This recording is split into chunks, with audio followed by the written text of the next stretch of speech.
Good morning to all of you. हम लोग एक न्यूमेरिकल डिस्कस करने जा रहे हैं।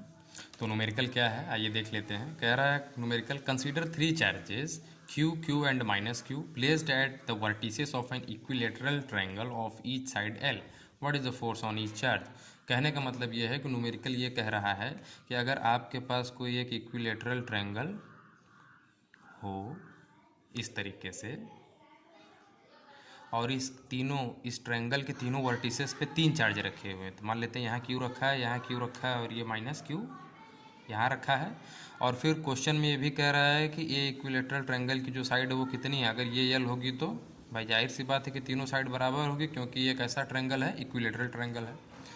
तो ये कंडीशन हमें दिया हुआ है अकॉर्डिंग टू क्वेश्चन। हमें कैलकुलेट क्या करना है, तब इन तीनों चार्ज के बीच में कितना फोर्स लग रहा है, यानी कि एक तीसरे के ऊपर एक दूसरे के ऊपर कितना फोर्स लगा रहे हैं, इसकी वैल्यू को कैलकुलेट करना है। तो आइए इसे कैलकुलेट कर लेते हैं। तो भाई देखिए, इस वर्टिस का नाम हम लोग ए रख देते हैं, इसका बी रख देते हैं और इसका सी रख देते हैं। तो ये आपका हो गया ए, ये आपका बी हो गया और ये आपका सी हो गया। यहाँ पे जो चार्ज रखा हुआ है इसका नाम Q1 दे देते हैं, यहाँ पे जो चार्ज रखा हुआ है इसका नाम Q2 दे देते हैं और यहाँ पे जो चार्ज रखा हुआ है इसका नाम क्या देते हैं, Q3। अब आइए फोर्स की वैल्यू को डिस्कस कर लेते हैं। ये चार्ज कैसा है, पॉजिटिव है, ये भी चार्ज पॉजिटिव है। तो हम लोग जानते हैं लाइक चार्जेस क्या करते हैं, एक दूसरे को रिपेल करते हैं। तो रिपेल करने का मतलब ये है कि Q1 के ऊपर तो भाई Q2 की वजह से तो फोर्स लगेगा ही।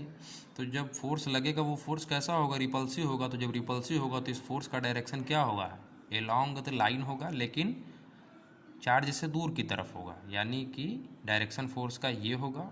और फोर्स की वैल्यू हम लोग क्या कंसीडर कर लेते हैं, किस पर लग रहा है चार्ज, Q1 पर लग रहा है तो यहाँ 1 लिखेंगे। किसके वजह से लग रहा है, Q2 की वजह से लग रहा है तो यहाँ क्या लिखेंगे, 2 लिखेंगे। तो ये क्या हो गया, F12 वेक्टर। ठीक उसी तरीके से आप देख रहे हैं कि भाई इस Q1 चार्ज के ऊपर Q3 की वजह से भी लग रहा है, लेकिन यहाँ पे कंडीशन ठीक अपोजिट हो जा रहा है। यहाँ पे एक चार्ज प्लस और दूसरा चार्ज माइनस, मैग्नीट्यूड तो तीनों का बराबर है।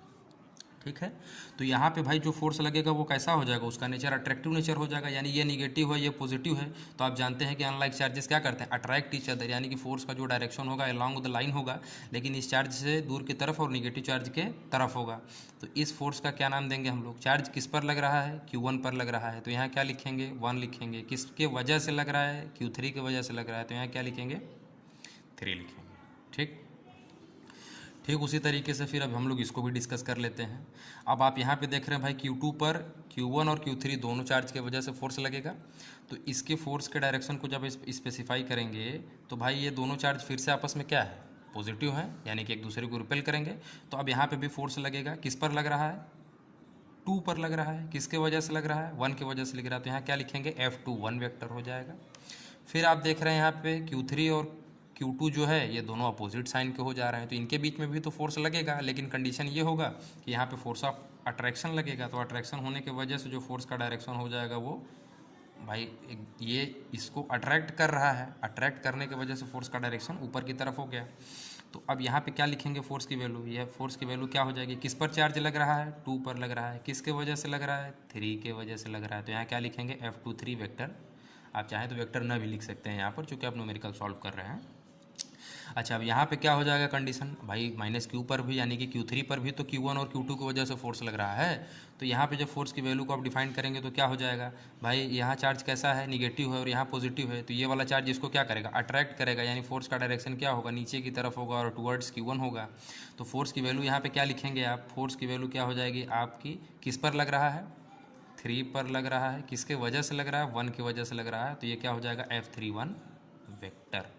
ठीक उसी तरीके से भाई ये वाला चार्ज जो Q2 है वो भी तो Q3 पर फोर्स लगाएगा, और ये निगेटिव ये पॉजिटिव है तो यहाँ पे भी फोर्स का डायरेक्शन क्या हो जाएगा, नीचे की तरफ हो जाएगा। और यहाँ पे फोर्स की वैल्यू क्या लिखेंगे आप, किस पर लग रहा है, Q3 पर लग रहा है तो यहाँ 3 लिखेंगे, और किसके वजह से लग रहा है, 2 की वजह से, तो यहाँ क्या लिखेंगे, F23 वेक्टर। ठीक, इतनी बात क्लियर हो गई। अब देखिए ध्यान दीजिएगा, अब हम लोग तीनों फोर्स जो आपस में दो ठो फोर्स लगने लगे हैं, एक एक चार्ज पर, हर एक चार्ज पे 2 चार्ज की वजह से फोर्स लग रहा है, और दोनों फोर्स का डायरेक्शन क्या है, अलग अलग है। जैसे देखिए यहाँ पे एक फोर्स इधर लग रहा है, एक ऊपर की तरफ लग रहा है। तो कहने का मतलब ये है कि ये एंगल कितना होगा, ये वाला और ये वाला। जो ये ट्रायंगल कैसा है, इक्विलेटरल है, it will be 60 degree, it will be also 60 and this one will be also 60 degree. अगर ये 60 होता है तो अब ये वाला एंगल कितना होगा, ये एंगल होगा आपका 120 20 डिग्री, क्योंकि ये पूरा कंप्लीट एंगल कितना होता है 180 डिग्री का। 180 में से 60 माइनस करेंगे तो 120 आ जाएगा। देखिए अब इन दोनों वेक्टर का जो रिजल्टेंट होगा वो किधर जाएगा, वो ये मान लेते हैं कि इन दोनों का रिजल्टेंट हमारा क्या आता है F1 वेक्टर। इसका क्या नाम दे देते हैं F1 वेक्टर, ठीक है। और इन दोनों वेक्टर का यानी कि F21 और F23 का जो रिजल्टेंट वेक्टर आएगा इसका क्या नाम दे देते हैं हम लोग F2 वेक्टर, ठीक। उसी तरीके से दोनों फोर्स नीचे की तरफ है तो इनका जो रिजल्टेंट होगा वो नाम दे देते हैं हम लोग F3 वेक्टर, ठीक। अब हम लोग करेंगे क्या, F1 की वैल्यू कैलकुलेट करेंगे, F2 की वैल्यू कैलकुलेट करेंगे और F3 की वैल्यू कैलकुलेट करेंगे। कैलकुलेट करने के बाद तीनों को जोड़ देंगे तो हमें रिजल्टेंट फोर्स की वैल्यू मिल जाएगी। तो अब जो है कि हम लोग F1 की वैल्यू को कैलकुलेट करने जा रहे हैं। तो ध्यान दीजिएगा, F1 की वैल्यू को कैलकुलेट करने से पहले हम लोग थोड़ा सा ये चेक कर लें कि ये दोनों चार्ज जो बगल में रखे हुए हैं यानी कि थोड़ा सा कितना फोर्स लगा रहे हैं आपस में, ये तो चेक कर लिया जाए। तो अगर देखा जाए F12 की वैल्यू क्या हो, अगर हम लोग देखें आपसे पूछा जाता है coulomb law in vector form आप पढ़ चुके हैं और आपसे पूछा जाए कि F12 की वैल्यू क्या होगी तो आप क्या लिखेंगे, F12 vector is equal to, formula होता है 1/4 पाई एप्सिलॉन नॉट। यहाँ पे क्या है भाई, Q चार्ज है तो Q1 होता है, फिर Q2 कितना है, ये भी Q है, अपॉन डिस्टेंस का स्क्वायर होता है, ये डिस्टेंस कितना है L है, तो यहाँ पे क्या हो जाएगा L स्क्वायर। इसकी वैल्यू क्या हो जाएगी Q square upon 4 pi epsilon not L square हो जाएगा। ठीक इसी तरीके से आप देख रहे हैं कि ये भी Q है, ये माइनस Q है और इनके बीच में डिस्टेंस L है। तो अगर चूँकि हम लोग जानते हैं कि जो फोर्स की वैल्यू होती है वो किस पे डायरेक्टली प्रोपोर्शनल होती है, directly proportional to the product of magnitude of charges. किस पर डिपेंड करती है, मैग्नीट्यूड ऑफ चार्ज, ठीक है। माइनस सिम से मतलब नहीं है, उसके सिम यहाँ पे माइनस लिखा है प्लस लिखा है, वो तो हम लोग जब फोर्स के डायरेक्शन को स्पेसिफाई करेंगे तो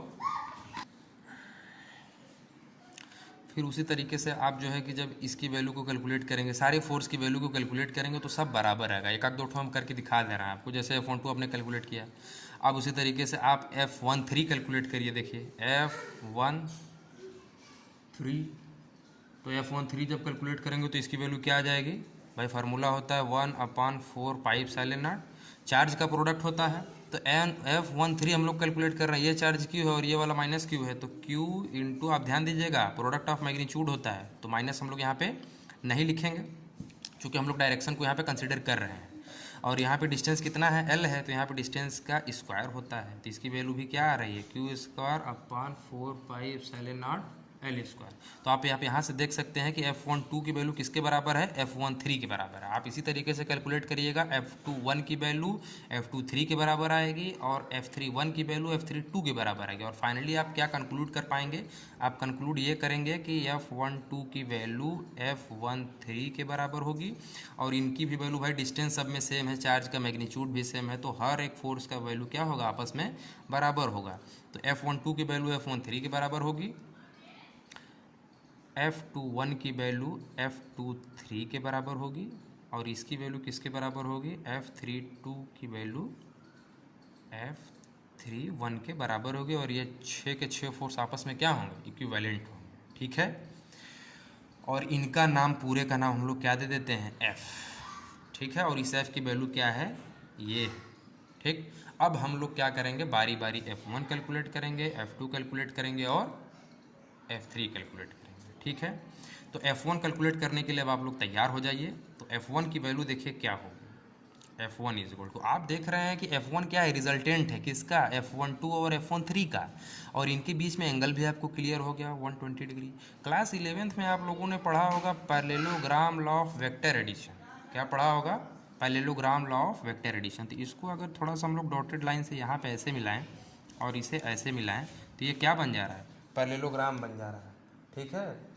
तो जब ये पैरेललोग्राम बन जा रहा है तो यहाँ पे हमें बताया गया था कि अगर ये आपका ए वेक्टर होता है, जैसे आप यहाँ पे समझ लीजिए क्या होता है parallelogram law of vector addition, ये आपका अगर ए वेक्टर होता है और ये आपका बी वेक्टर होता है, इनके बीच में एंगल थीटा होता है, तो जो रिजल्टेंट होगा, जो ये रिजल्टेंट आर होता था, वहाँ पे हम लोगों को बताया गया था क्या, R is equal to √a² plus b² plus 2ab cos theta. बस इसी फार्मूले का हम लोग यूज करके F1, F2 और F3 की वैल्यू कैलकुलेट करने वाले हैं, ठीक है। तो आइए थोड़ा तेज़ी में हम लोग करते हैं। F1 की वैल्यू क्या हो जाएगी, F1 की वैल्यू क्या हो जाएगी, ध्यान दीजिए यहाँ पे देखिए, ए की जगह क्या है F12 है, तो F12 का स्क्वायर प्लस b की जगह क्या है F13 है तो यहाँ F13 का स्क्वायर प्लस 2ab होता है, a की जगह क्या है F12 है, b की जगह क्या है F13 है, ठीक है। कॉस थीटा होता है, थीटा की वैल्यू यहाँ पे क्या है 120 डिग्री है। इसे सॉल्व करेंगे तो F1 इज इक्वल टू, अच्छा F12 की वैल्यू F13 के बराबर है और इसकी वैल्यू किसके बराबर आपने माना है F के, तो इसके जगह हम लोग डायरेक्ट F पुट कर दे रहे हैं, ये F स्क्वायर हो गया, ये भी आपका F स्क्वायर हो जाएगा प्लस 2 F12 की जगह F पुट करेंगे, यहाँ भी F पुट करेंगे और आपको पता है कि cos 120 की वैल्यू क्या होती है -1/2 होती है, ठीक है। तो F is equal to root over, देखिए ये F स्क्वायर जुड़ के क्या हो जाएगा 2F स्क्वायर। अब आप देख सकते हैं यहाँ से ये 2 से 2 कट जाएगा और ये प्लस का मल्टीप्लाई माइनस में होगा तो यहाँ पे क्या आ जाएगा माइनस आ जाएगा, ये क्या हो जाएगा एफ स्क्वायर हो जाएगा और एफ की वैल्यू यहाँ से क्या हो जाएगी रूट ओवर 2F स्क्वायर में से एफ स्क्वायर घटेगा तो ये क्या हो जाएगा एफ स्क्वायर और एफ की वैल्यू क्या हो जाएगी एफ के बराबर, ये आपका क्या है 1 है 1 है 1 है, तो F1 की वैल्यू किसके बराबर आ गई भैया एफ के बराबर आ गई। इसे मान लीजिए क्वेश्चन नंबर फर्स्ट, ठीक है। इसी तरीके से जब आप F2 को कैलकुलेट करेंगे तो यहाँ पर भी देख रहे हैं ये एंगल कितना है 120 डिग्री है, तो Ft की भी वैल्यू क्या आएगी एकदम सेम टू सेम क्या आएगी F आएगी। इसी क्वेश्चन नंबर सेकंड, अगर आप नहीं कर पाइएगा F2 तो कमेंट करिएगा, हम F2 भी कैलकुलेट कर देंगे, सेम यही प्रोसेस होगा, ठीक है। अब हम लोग F3 को कैलकुलेट करने जा रहे हैं, तो F3 को कैलकुलेट करने के लिए क्या लिखेंगे भाई F3 is equal to root over, देखिए आप फिगर को ध्यान से, आप F3 कैलकुलेट करने जा रहे हैं तो ये एक वेक्टर F31 है दूसरा F32 है और इनके बीच में एंगल कितना है 60 डिग्री है, तो ए स्क्वायर फार्मूला क्या होता है root over a square plus b square plus 2ab cos थीटा, तो F31 का स्क्वायर जैसा कि आप देख सकते हैं, देखिए यहाँ पे फिर दूसरा वेक्टर क्या F32 है तो F32 का square plus 2F31 F32 cos 60, ठीक है। तो अब यहाँ से F3 की वैल्यू क्या हो जाएगी रूट ओवर, भाई F31 की वैल्यू क्या है F है तो ये F का स्क्वायर हो जाएगा, F32 की वैल्यू क्या है ये भी F है तो F स्क्वायर हो जाएगा, 2 ये भी F है ये भी F है, cos 60 की वैल्यू क्या होती है 1/2 होती है, तो F3 इज इक्वल टू क्या हो जाएगा रूट ओवर F स्क्वायर जुड़ जाएगा 2F स्क्वायर हो जाएगा प्लस ये 2 से 2 कट जाएगा, F का मल्टीप्लाई F में होगा तो F स्क्वायर आ जाएगा, तो F3 की वैल्यू यहाँ से आप देख रहे हैं कि रूट ओवर 3F स्क्वायर आ गया और इसे सॉल्व करेंगे आप तो F3 is equal to F के ऊपर स्क्वायर है और ये स्क्वायर रूट में है तो बाहर F आ जाएगा और रूट ओवर 3 के ऊपर रूट ये आ जाएगा, इसे मान लीजिए क्वेश्चन नंबर 3, ठीक।